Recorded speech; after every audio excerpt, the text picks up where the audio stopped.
And welcome back to the final video in this short self-editing for writers series. This time I'm going to very quickly share with you a few tips for getting on top of self-editing and making sure that your work while you're editing is effective.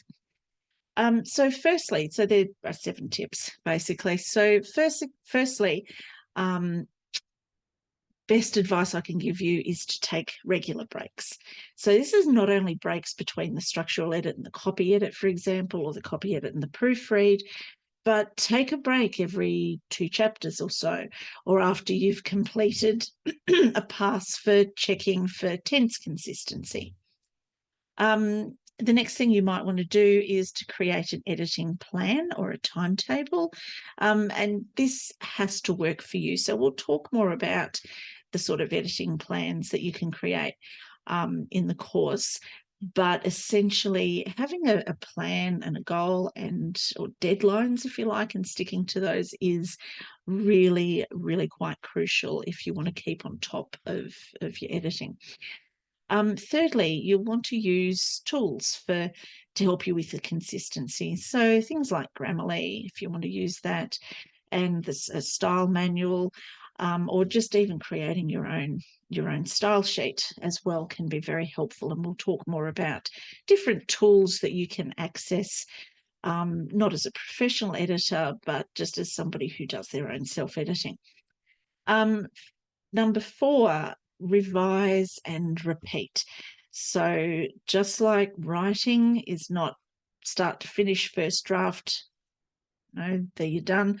But your editing, it involves more than one pass. So when we say a pass, we mean reading through a certain section or the whole thing from start to stop is one pass. And editing, all forms of editing, often require more than one pass to make sure you've picked everything up. Next, you also want to focus on one aspect at a time. So that relates to the previous point, revise and edit. You can't effectively, particularly in copy and line editing, you can't effectively go through and look for every single factor in the one pass. So focusing on one aspect at a time. So you might focus on making sure the tense is consistent, for example.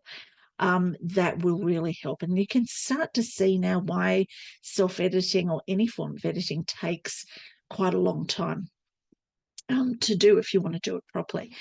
Next, you want to utilize a few tricks that I use myself, and I always advise that people use them when they're editing their own work. And that's little things like reading your manuscript backwards, or reading it aloud, or printing out your work and reading a hard copy, changing the font, and all that sort of thing. So we'll talk more about those in the course.